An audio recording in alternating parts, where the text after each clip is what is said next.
agradecer a la Jefatura de Extensión y Capacitación del IES 9-009 y a Fundación Santa Elena Mendoza, que hemos hecho una alianza estratégica para trabajar todo lo que tiene que ver la cultura de la paz y de la no violencia. Y hacemos todo un abordaje donde confluye la psicología, la sociología y la ciencia de la administración. Estamos en un tiempo de mucha diversidad. Se le da lugar a la diversidad, pero parece que cuando hablamos de cada parte de la diversidad se empiezan a generar brechas. Por eso la idea de este espacio y de este conocimiento, que no tiene que ver ni con partidos políticos, sino con una política consciente que le puede servir a cualquier partido político, y tampoco es religioso. No obstante, tiene un nivel de conciencia que ayuda a trabajar también esta palabra espiritualidad que está empezando a ser nombrada, ¿sí? Porque hoy le vamos a dar un abordaje más bien científico.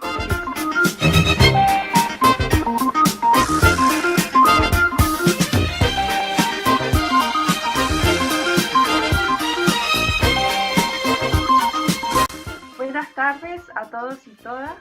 Nos encontramos en el marco del curso Cómo resolver pacíficamente los conflictos en tiempos de transformación socioinstitucional. Dentro de nuestro marco teórico solicitado a nivel formal, he incluido este libro. Creo que tiene muchas claves para que podamos primero comprender los distintos niveles de conciencia, desde la individual hasta la planetaria, y también es un libro que logra incluir la visión científica también con la diversidad de pensamiento, atendiendo a todo lo que tiene que ver nuestra sabiduría milenaria, no solamente de América, sino del mundo. Por ello agradezco a que su autor, Raúl Nicolás Amato, nos esté brindando esta entrevista, que además forma parte del marco teórico de la clase de los cursantes y las cursantes de nuestra formación. Les voy a hablar un poquito de quién es Raúl. Es investigador en el campo de la conciencia y los nuevos paradigmas, conferencista y autor del libro Tiempos de Transformación, una nueva cosmovisión para la humanidad, donde plantea un abordaje multidisciplinario de la dinámica del tiempo, la biología, la física cuántica, la complejidad y la espiritualidad. En el año 2005 crea la Red de Articulación para la Paz y la Unidad.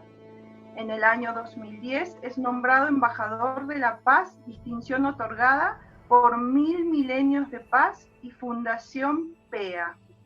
En el año 2012 funda holomovimiento.org, un portal de articulación para la gestión de bioredes y el desarrollo de la prospectiva fractal.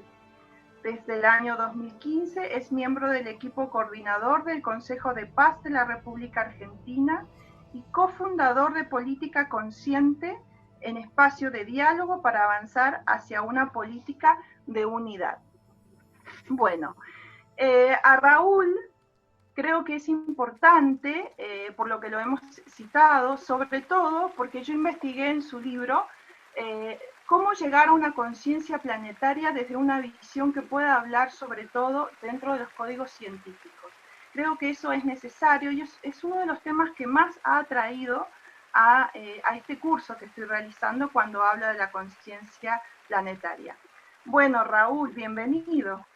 Bueno, gracias Silvia, es un placer poder hacer esto, y bueno, viene bien en estos momentos poder comunicarnos y en este momento, digamos, que es trascendente para toda la humanidad, porque con esto que está pasando hay un cambio de pensamiento, unas reflexiones que se están haciendo a nivel planetario justamente, y bueno, hablar de este tema es estar en sintonía con lo que está sucediendo, y es también sembrar conciencia, ¿no? Así que, bueno, a disposición para todos y todas las presentes del curso. ¿De qué trata el libro a nivel general? ¿Y cómo trataste esto de ir de la conciencia individual a la conciencia planetaria, pasando por todas estas disciplinas de la biología, la física, etcétera, etcétera? Bueno, es todo un desafío sintetizar, pero bueno, haremos el intento. Eh, yo siempre de chico tuve una visión, digamos, yo lo llamo como visión en el libro, porque es como una visión de 360 grados, una visión amplia. Y siempre pensé las cosas más allá de las ideologías o de las religiones, si bien uno se cría y se educa en un ambiente que tiene ideología y que tiene religión. Y bueno, eso me fue llevando a través de los años a ir leyendo, pensando, investigando, y bueno, después, ya hace 20 años que empecé a sintetizar todo eso, y fui llegando a una serie de conclusiones que después yo las iba conversando con mucha gente, y bueno, fueron los que me invitaron a hacer un libro, y por eso, o sea, el libro que tenés vos en tus manos es como la síntesis de todo eso, que lo traté de ordenar para que tenga una lógica, porque hay mucha información ahí, pequeña, o sea, que son flashes de muchos campos, por eso la biología, la física cuántica. Bueno, yo voy a tratar en este tiempo de darles un pantallazo y que entiendan cómo se conecta eso. O sea, es importante que cada paradigma viejo siempre queda contenido dentro del nuevo, no es que desaparecen o un paradigma reemplaza al otro, sino que muestra un camino evolutivo. Pero eso es dentro de la ciencia. Ahora, a nivel planetario, lo que está ocurriendo ahora es que el paradigma es un cambio general de nuestra concepción de la humanidad. O sea, no es solo un cambio dentro de la ciencia o de una ciencia, sino que es un cambio de paradigma que es, como dice ahí en la diapositiva, ontológico. O sea, es la forma que nosotros tenemos de concebir e interpretar la realidad, de relacionarnos, de entender cómo funciona la dinámica del mundo. Entonces, ese cambio no es muy importante, el cambio que está pasando ahora, eh, y a veces se lo relaciona mucho con esto. O sea, si cambiáramos, no sé, la economía y dejáramos de usar el dinero físico y usamos las criptomonedas, esos son cambios, pero lo que está pasando ahora es global, o sea, es transdisciplinario, por decirlo de alguna manera. Y yo lo relaciono con los cambios en nuestra concepción del tiempo. O sea, el tiempo, no voy a entrar mucho en detalle, pero está relacionado con la forma en que evoluciona nuestra conciencia. O sea, una forma de ver en cómo nosotros, cuál es el nivel de nuestra conciencia, es ver qué concepción tenemos del tiempo. En el libro lo que hago es explicar un poco detalladamente esto que viene narrando, y lo asocio a los tiempos con las dimensiones físicas. Entonces, digamos, cuando nos movemos en línea recta, asocio la idea de tiempo lineal. Fíjate que últimamente, hace un tiempo que se empieza en los medios de información, se habla de lo lineal, de lo circular y de lo global, pero todavía no se habla ni de lo fractal ni de lo radial. Recién ahora se empezó a hablar un poco más de sistemas y ecosistemas. Eso se lo voy a decir un poquito más adelante. Entonces, las tres dimensiones en las que nosotros estamos acostumbrados, donde habitamos, nos lleva a esas tres concepciones del tiempo. Pero hay otras dimensiones que, aunque no la veamos acá físicamente, están presentes y se ven en la dinámica del tiempo, que es esa espiral que les mostraba antes, lleva a la noción de tiempo fractal, y la idea del Big Bang, esa explosión que expande en todas direcciones, lleva a la idea del tiempo radial. O sea, cada dinámica que está presente en el universo genera una variable de tiempo, y a medida que nosotros las vamos incorporando, generan cambios en nuestra conciencia, en nuestros modelos de organización y en nuestros modelos de forma de relacionarnos. Eh, por ejemplo, bueno, acá primero les voy a contar lo que es fractal, porque muchos a lo mejor no lo saben. La idea de un fractal es cuando algo más pequeño es autosemejante de algo más grande. Por eso la mejor imagen es esta hojita que está de costado, donde vemos que cada hojita pequeña está formada por hojitas idénticas, y todas esas hojitas generan una más grande. O sea, acá tenemos un patrón triple. La hojita chiquita sería un modelo, la hoja de secundaria sería la otra, y la hoja grande el otro modelo. Como acá lo podemos ver con figuras geométricas, con lo que son las luces. Realmente se dan para explicar lo fractal. ¿Qué es lo fractal en la vida cotidiana? Es cuando ciertos patrones de comportamiento se repiten en diferentes escalas de tiempo. Lo que yo describo en la primera parte del libro es cómo nosotros repetimos comportamientos cuando aparecen determinados momentos. Lo muestro con el dibujo. Por ejemplo, si yo hiciera algo, que por ejemplo, supongamos que hago algo en la punta de la hojita de acá abajo, pasara algo, bueno, cuando llegamos a la punta de la otra hoja del segundo nivel, habría un acontecimiento similar y cuando llegamos a la de arriba, otro acontecimiento similar. Por eso me he tomado el trabajo de analizar muchos ciclos relacionados con la historia y existen, se manifiestan esos acontecimientos. Por ejemplo, ahora mismo, o por ejemplo el despegue de ayer de SpaceX, de la nave esta tripulada que llamó la atención prácticamente de todo el mundo, igual que el viaje a la Luna, cuando fue la misión que llegó a la Luna en el 69. Ahí hay un ciclo fractal que se da cada 51 años y 3 meses y estaríamos en torno a eso porque las fechas no son exactas, o sea, matemáticamente las podemos calcular, pero como nosotros somos seres humanos, se produce una varianza hacia un lado y hacia otro de la fecha calculada. Pero así podría citar otras por que ya han pasado. Sí. Sí, respecto a eso, porque puede llegar a sonar medio extraño lo que estás diciendo, pero yo quería aportar que el tiempo de la concepción maya, ¿sí? O la concepción maya del tiempo, piensa desde la conciencia fractal. Cuando hice la maestría de estudios latinoamericanos, con mi libro sobre sociología primal, explico por qué tenían este poder de predicción, esta prospectiva característica de los pueblos, no solamente mayas, sino también los incas, porque también están el pensamiento prospectivo. No me gusta decirle profecía, porque a veces se malinterpreta, pero justamente tenían esta conciencia fractal que ellos también lo explicaban en sus gráficos, porque ellos manejaban el coeficiente pi, los números decimales, y en el momento que se hace el encuentro trágico entre los dos mundos, los romanos no conocían los decimales, no tenían ese nivel, o no había llegado hasta ese nivel. En realidad los decimales se conocía con anterioridad y muchos pueblos orientales, pero los mayas y los incas lo sabían, si no hubieran podido tampoco construir esas pirámides, toda la arquitectura en un estado neolítico. Y hoy por hoy la ciencia, que yo lo explico en la tesis, le llama mucho la atención cómo fueron las precisiones mayas, y es porque manejaban esta visión. Pero también en Latinoamérica tenemos la visión historicista, ¿sí? que bueno, viene del pensamiento humanista marxista de Europa, que esa es otra corriente. Creo que estamos en tiempos en donde hay que aprender a dialogar entre los distintos paradigmas, y que bueno, también son importantes estos paradigmas más historicistas.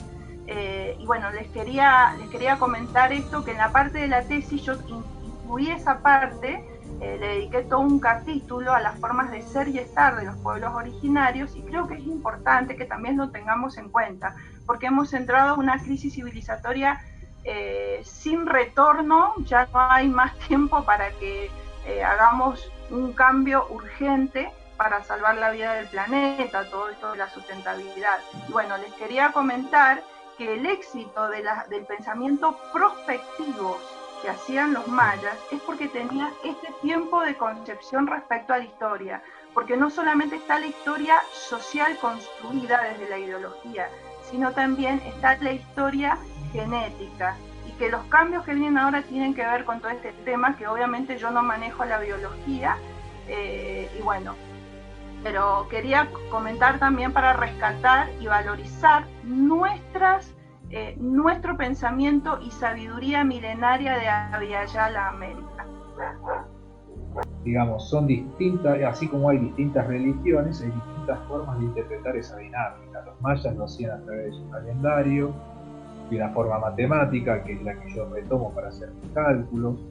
pero la astrología china lo ve a través de los elementos, pero digamos, si nosotros, independientemente de la metodología, lo que hay es que los patrones que están grabados en el inconsciente colectivo a nivel humano y planetario quedan grabados, y cuando se repite fractalmente una coincidencia, o ya sea que yo lo calcule matemáticamente o diga cuando el plan, no sé, cuando Urano está en la misma posición que hace 200 tantos años, cuando se dan esas, que pasan las cosas por el mismo lugar, se repiten acontecimientos similares, no iguales. Y no siempre es así, porque existe el libre albedrío, y entonces uno puede mejorar las cosas o puede repetirlas. O sea, no necesariamente cada vez que nos hemos alineado con, por ejemplo, con una guerra, con una primera guerra, por ejemplo, ahora estuvimos alineados con la Primera Guerra Mundial y también con la gripe española, y bueno, lo que estamos sufriendo es algo similar. Muchos hablan con la gripe española, pero no vino una guerra. O sea, los acontecimientos, lo que te dice esto es que hay una dinámica universal que si nosotros no nos volvemos conscientes y tomamos las medidas necesarias para que el pasado no se repita, podemos volver a caer en esas consecuencias. Y eso es interesante, pero digamos, es interesante siempre y cuando tomemos conciencia de que podemos cambiar esa realidad, que no estamos sometidos a padecerla eternamente. O sea, cuando somos conscientes de eso y sabemos que si procedemos de otra manera podemos evitar algo, eso es lo que creo que hay que dejar grabado para que las futuras generaciones comprendan, ¿no? Que uno siempre tiene la posibilidad de trascender ese pasado y crearse una realidad mejor. Ahora, para volver más a lo cotidiano, a lo que tiene que ver más con el día a día de las organizaciones, lo que yo le puedo explicar o mostrar es que esa idea de tiempo lineal se asocia con las ideologías que tenemos hoy en día en la política, por ejemplo, de izquierdas o derechas, que son antagónicas, que nos llevan a esa grieta que tenemos acá, y no solamente acá, porque esa grieta también está en el Brexit de Inglaterra, en la separación de Barcelona. O sea, eso o sea, lo que antes nos parecía propio de una cultura o propio de una nación, ahora se está haciendo a nivel planetario todo. Entonces, esa conciencia lineal, que es la vieja idea de progreso, que ahora está reemplazada por todas las tecnologías exponenciales, en una línea recta. Y veíamos las cosas como antagónicas. Cuando hará, no sé, más de 20 años, no recuerdo bien la fecha, empiezan a surgir la idea de los círculos de mujeres, y después de ahí todavía no estaba Internet, o no estaba de la manera que está ahora, ¿no? Después, cuando surge Internet, empiezan a aparecer las redes. Ahí pasamos a la conciencia circular, que es el segundo movimiento. Entonces ahí es donde está relacionado esto con la dualidad. Se puede ver, acá ya no es el antagonismo, sino es la complementariedad, es como el yin y yang de la dinámica universal. Está relacionado con los ciclos naturales, con los procesos, con los ciclos femeninos a través del ciclo de la luna, los ciclos de las cosechas. Entonces acá la gente empezó a tener la idea de organizaciones en redes. Internet surgió, todo eso se desarrolló cada vez más y más, y vinieron la idea de lo que es una conciencia global. O sea, ya no soy yo, o yo y los vecinos, o el grupo al que pertenezco, sino somos todos los otros. A ver, ahí sí se ve mejor. Somos todos los otros. O sea, ya empieza a haber un pensamiento más sistémico, ¿no? Se empieza a hablar de la aldea global, la famosa globalización o mundialización, como prefieren decir nosotros. Pero lo vemos nosotros hoy en las redes, lo vemos en Facebook, no sé, Instagram, Twitter, bueno, WhatsApp, todas las redes que podamos tener a nivel tecnológico. Entonces, acá es como que abarcamos las tres dimensiones que habitamos siempre. O sea, ahora entendemos cómo funciona, ¿no? Que si ustedes se dan cuenta, las culturas o las naciones todavía siguen en el pensamiento lineal, porque seguimos separados. Los seres humanos nos vemos globalmente, nos estamos hablando con personas de cualquier parte del planeta, parece que todo pasa simultáneamente. Sin embargo, las organizaciones que todavía mantienen la vida cotidiana funcionan mayormente, las políticas, la religión, el ejército, los bancos, o sea, son organizaciones, muchas empresas todavía son muy verticales, muy lineales. Si bien en las multinacionales, como eso ya es más global, están evolucionando, pero las cosas locales, los gobiernos, muchas veces los gobiernos locales son más todavía ese poder vertical o con capas, le digo yo, donde tenés como jerarquías y la información baja de una capa a la otra, no hay una conexión global como tenemos ahora en la práctica de nuestra vida común, ¿no?